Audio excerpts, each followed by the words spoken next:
What about the birth control? The boat was like, how dare you suggest this? Today's video is brought to you by Squarespace. More on them in a bit. Hello everybody, welcome back to another episode of Brain Blaze. I am your host, Simon. Welcome to the show. What happens here? Danny writes me a script. I'm going to read that to you, and then Sam, our video editor, is going to do some video editing. Yes, that's how it works around here. We are the Blaze Boys, the holy trinity of Blaze. Let us begin. Sam and I, Danny, not me, often while away the hours in the basement with playing with an old tatty pack of playing cards that we once found in a puddle. Sam's choice of game is always Texas Hold'em poker, but I tend to prefer the subtle complexities of a more sophisticated game like Snap or Go Fish. During a recent game of Gin Rummy, I'd just finished shuffling the deck of cards when Sam piped up about what he believed to be an amazing fact. In all likelihood, I just shuffled the cards into a permutation that had never been witnessed before in the history of mankind. This is a mind blow. I'm sure Danny is just about to tell us, but the shuffling the pack of cards is insane. Like how unlikely it is for two packs to be shuffled the same way. And bearing in mind that people have been shuffling the modern deck for over 700 years, surely every possible permutation has already been dealt. It turns out Sam was completely right. When you next shuffle a deck of cards, there's well over a 99% chance that you're making history by holding an arrangement of cards that has never been held before. To say well over 99% chance is putting it fucking mildly. It is an almost absolute certainty, and obviously you can't say for sure because you can't, but it's an almost absolute certainty that order has never been dealt before. It would be incomprehensibly unlikely. I have to believe that it holds some secret strategy. This card is useless. The number of permutations is expressed as 52 factorial. If you take 2 cards, only 2 possible arrangements, but there are 120 permutations of 5 cards, and these numbers start rising astronomically with every new card added to the equation. For 10 cards, the number rises to over 3.5 million. For 13 cards, it rises to 6 billion. By the time we get to 52 cards, the number of permutations becomes tricky to express verbally. It would take a lengthy paragraph to express it correctly in words, and that would take up most of Simon's word count that he sets me for these scripts. Danny writes it negatively, Danny. But I said, Danny's scripts just got... We started off with his chairs like 15 minutes. And then next year I'm just like, every video is like 45 minutes long. And I'm like, Danny, mate. Danny, please. Less words, please. And then then Danny does that for a while. And then the next time I'm back at 45 minutes. So I was like, Danny, any words over 2,500, I will delete. Make of that what you will. To express it as a number, we start with the number 8. And then whack no less than 67 zeros at the ends of it. And this is a difficult number to fully comprehend. Programmer Scott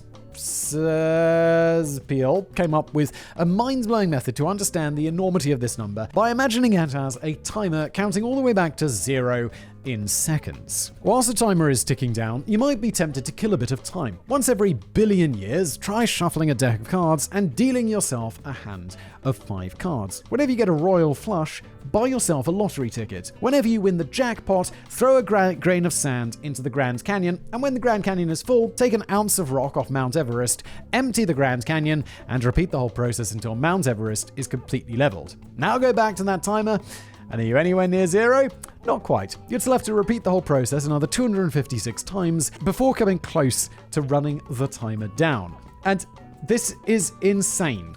This is insane. It's absolutely insane. I just can't believe how mind-blowing this is. I'm not even sure Danny has expressed it in quite the most mind-blowing way.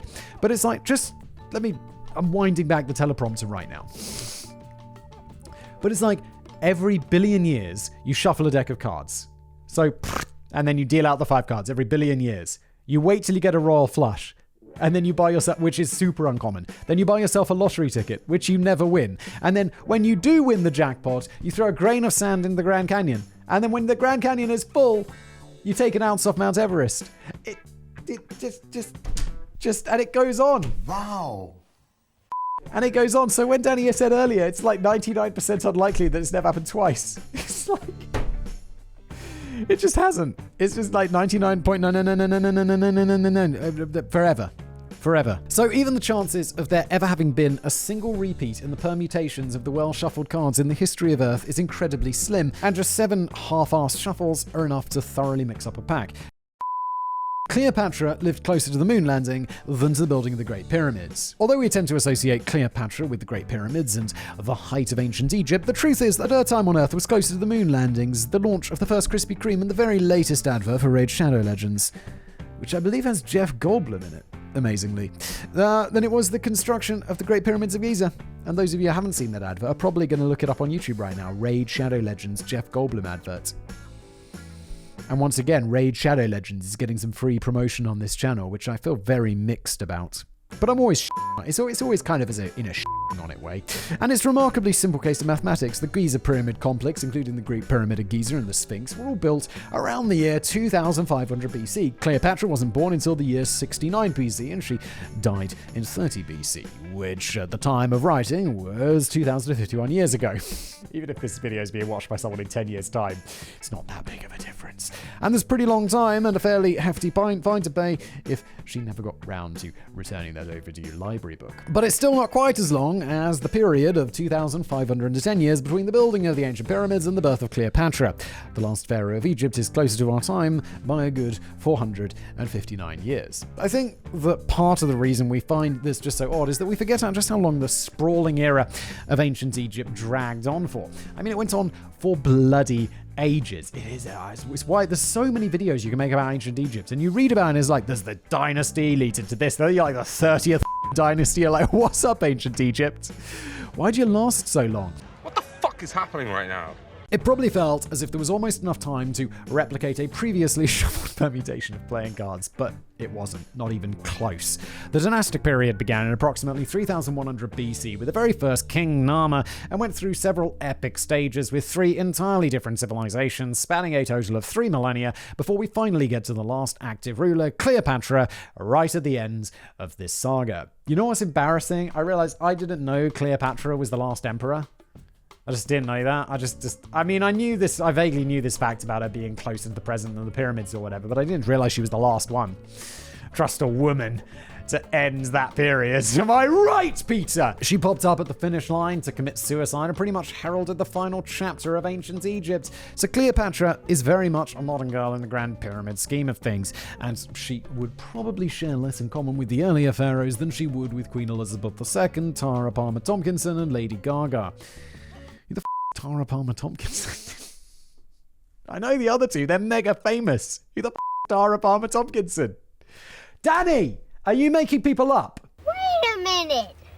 Who are you? And she would definitely have rocked that NASA spacesuit. Today's video is brought to you by our long-time sponsorship friends over at Squarespace, which is the best way to make a website. If you've thought about making a website with anything other than Squarespace, well, I'd call you insane, because it's the easiest way to make a beautiful website on the internet. Who needs these talking points? I've done this so many times. It's ingrained in my brain, and honestly it should be in yours too. And you should be thinking, when you think of that Squarespace, you're like, I haven't got that website with Squarespace yet. What am I doing with my life? The days are ticking by until I'm going to be dead and cold in the ground, and I still haven't made that website with Squarespace, where I'm going to talk about my favorite sports team in a blog. I'm going to sell that glorious widget that I've invented via a Squarespace store. And all of that I'm going to do incredibly easily. You just go to squarespace.com/blaze, yes, and you log in, you create a login, you log in, and then you make a website. And you think I might be skipping over that. You're like, Simon, it's more complicated than that. It's not. You just log in. There's templates. You click on one. It populates like a staging area website or whatever. And then you go in and you click on something. It's like, I want that text to see that. I want that, picture to be this. I want there to be a contact form so people can contact me. You don't do that. So I have that on my website. It's like people always contact me. And it says like, for important matters, use the form. Not suggestions, but people are still like, have you heard of this? And I'm like, no, do I care? No. This is really sounding like a positive ad read, isn't it, right now? Because I don't want yours to use the comment section and the YouTube videos. Jesus. I'm sorry, Squarespace, what do I have to talk about? Okay, yeah, so it's super easy to make a website. There's nothing more that needs to be said. You just make a website and it's ridiculously easy. Oh, they have other features as well. Once you've set up that website, Did I mention that it's easy? I think I did. There are email campaigns, patronage portals. I forever was doing my emails. I had an email list, and it was through another company, which I won't mention. And I was paying $100 and something a month for this thing, and I wasn't even using it. And I was like, forever. It was like 6 months since I saw this, and I was like, okay. So I literally paid, it's probably even more than 6 months, I probably paid $1,000 in fees for this other service because I hadn't switched over to what is provided just as an extra thing on Squarespace. Hundreds of dollars wasted. And I could have been doing it on Squarespace. Patronage portals, social integrations, member-only areas, analytics, commercial options, 24/7 customer support, everything you could ever want in one place. You're not even going to need the support because it's so easy. So when you're ready to get started on the next web project of yours, big or small, if it involves a website, it's gotta be with Squarespace. Go to squarespace.com for a free trial, and when you're ready to launch your new site, go to squarespace.com/blaze, and you'll get 10% of your first purchase of a website or a domain. Stop worrying about it, being like, oh my god, I haven't done that Squarespace website yet. Go to the link below and get started. Now the rest of today's video. I'm done though, I'm gonna get a Coke. This video was pre-recorded, you can enjoy it right now. A foul-mouthed parrot had to be ejected from President Jackson's funeral. It's not that uncommon for a guest at a wedding to be shown the door after consuming a bit too much alcohol and making a scene. Wait, really? It's gotta be. I've been to several weddings. No one's been expelled from the wedding for being too drunk. Or just making no, and definitely not for making a scene. I'm sure I've been ejected from at least 3 weddings. Danny doesn't remember.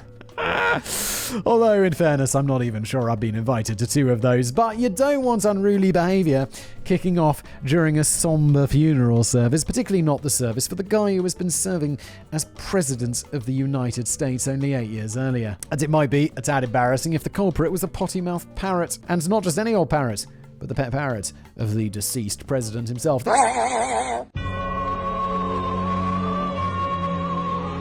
This one understandably gets written off as an urban myth, but the scene was well documented by the Reverend William Menifee, who had attended the funeral service at the age of 15. He was already a reverend by the age of 15?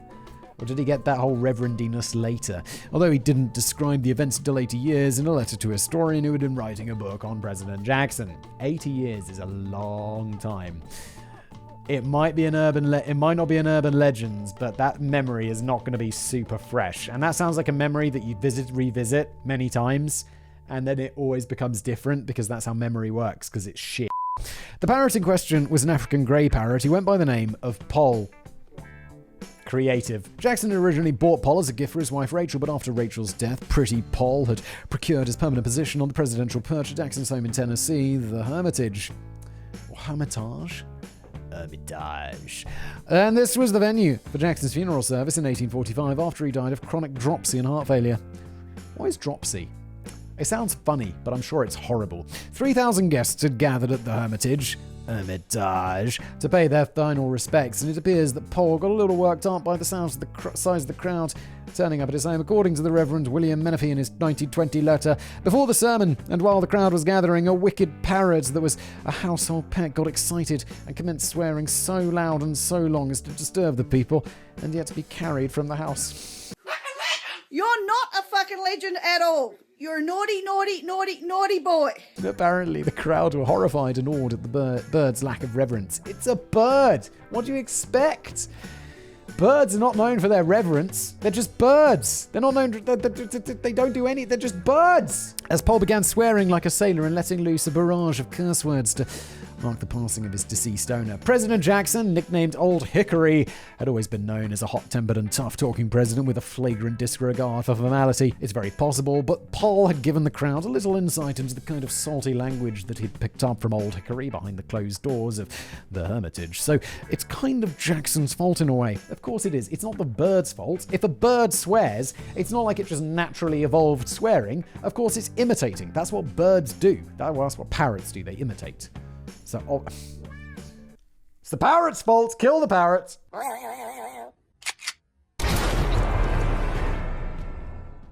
The fate of Paul remains unknown, though I suspect that these days he would have been cancelled for hate speech. But what exactly did the parrot say at the funeral? Well, sadly, the Reverend was too polite to go into explicit details, so, well, knows. Bangladesh has a bigger population than Russia. No. Bangladesh is a tiny country. Russia's massive.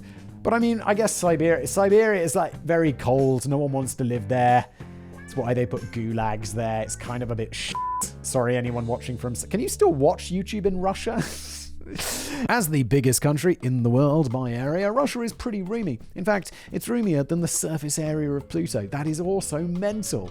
In contrast, titchy old Bangladesh is only slightly bigger than New York. So it stands to reason which of them is bound to have the largest population. Right? Wrong. Russia might be a staggering 115 times bigger than Bangladesh, but it can only muster a population of a mere 144 million in comparison to the 164 million people who squeeze into Bangladesh. That is mental. It's often said that part of the reason for the odd statistic is because Bangladesh has never been quick to promote effective family planning. Is that like a religious thing?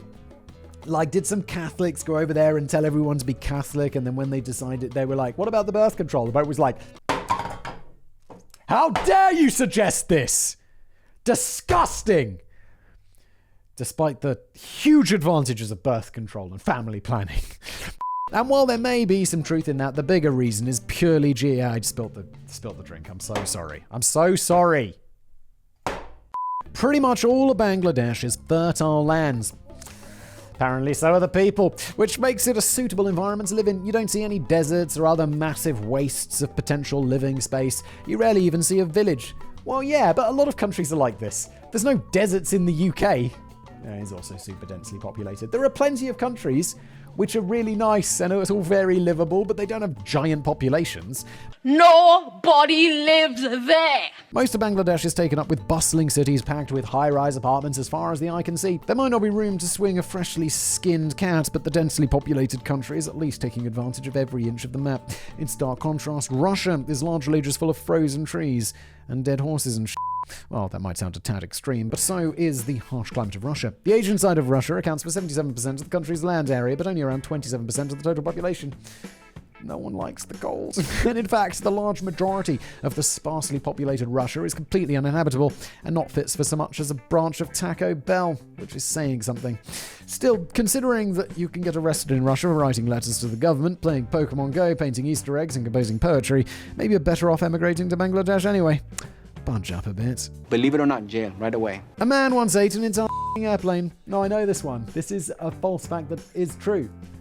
Because he just ate it little bits by little bit. Like, you can eat anything, just like this plant's fake. But I could just pull off a little leaf of Peter. I'm going to it out in the toilet later. Tomorrow, probably. Nice. I am disgusted. I thought my own diet was a bit dodgy, but doner kebabs and pickled eggs seem like dishes for the sophisticated gastronaut in comparison to the guy who enjoyed snacking on airplanes. Michael Latito from Grenoble, France was no ordinary guy, though. He had a rare biological condition known as pica. That's where you love eating non-real stuff. I know this. His super thick stomach, like, whoa, he also has medical extra stuff. I thought it was just like, oh my god, there's water everywhere. There's water everywhere. I thought this was just like a psychological thing. He had a super thick stomach lining and intestinal wall, which gave him an incredibly tough digestive system, which meant that he could consume non-nutritive items with seemingly no or little harmful side effects. It's a condition which was first picked up by medics in 1959 when Michael was 9 years old. Young Michael was apparently drinking from a glass which shattered in his hands, but instead of panicking or picking up the mess or complaining, he just simply started munching away on the glass fragments. By the age of 16, it turned it into a novelty stage act, which he toured under the name of Monsieur Mange-Tout, translated as Mr. Eat It All. Creative. Although it sounds awesome in French, doesn't it? Monsieur Mange-Tout. It's like, what, Mr. Eat It All? In English, it just sounds a bit like worse. It's a little gay. Over the course of his long and distinctive career, Michael delighted his modest audiences by snacking his way through 18 bicycles, 7 television sets, 15 supermarket trolleys, 6 chandeliers, a pair of skis, an entire coffin including the handles, and a small section of the Eiffel Tower. Holy dude. I imagined initially him sinking his teeth right into these bicycle frames like a madman, but his method was a little more cautious than that. He usually compressed the metal objects into bite-sized chunks, which he consumed while regularly keeping his throat nicely lubricated with mineral oil. So, thinking about it, this probably isn't a particularly entertaining act at all. He did, however, perform a few other novelty stunts along the way, which included inviting audience members to throw darts into his back. Dude, what does that have to do with anything? That's psycho. Light matches directly under his fingernails and pinch the skin of his arms with a pair of pliers. Ah, no. What are you, fucking stupid? He's the only guy who gets sent to Guantanamo Bay and like it. So it was very much an all-round entertainer. It was 1978 when Michael turned his attention to his biggest dietary challenge yet, consuming an entire Cessna 150 airplane. And it took him quite a while to clear his plate. In fact, it was 2 years before he finally announced in 1980 that he'd finished eating every single component of the plane. Now, it was sadly never filmed or independently verified, and Snopes are a bit sniffy about this. Yeah.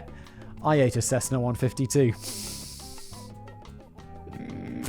Just lie. But the journalist and author Ben Sherwood claims that he conducted an interview with Michael in 1999, during which time Monsieur Manchetou spoke in great technical detail about his 2-year culinary conquest while pouring out that the rubber tires were by far the least appetizing ingredient. And there seems to be little reason to doubt the word of Michael, who had already consumed literally tons of metal in public before tackling the airplane. The condition of pica isn't all fun and games, though. Airplanes may not have posed much of a problem, but Michael was incapable of eating many soft foods such as bananas and hard-boiled eggs, as they made him physically sick. Michael died of natural causes in 2007, but he still holds the Guinness World Record for the world's strangest diet, an achievement for which he was awarded a brass plaque by the publishers. The dream. Guinness World Records is such a crock of it's like you have to pay the people to come and watch you do the thing, and it's expensive, and it's like, I don't know, meh. He ate the plaque, because of course he did. That guy, what a card. So, I really hope you enjoyed this video. If you did, smash that like button below. Don't forget to subscribe. Thank you, Danny. Thank you, Sam. I'm going to clear up this water I've spilled over my desk, and I'll see you next time. Now, just before you leave today, maybe you're looking for something else to watch, why not check out my new channel called Warographics? Want to know all of the details about some of history's most famous battles and wars? Come join me on Warographics, from Sherman's March to the Sea to Operation Barbarossa. If it's got people fighting each other, or occasionally animals, we will cover it. There is a link below.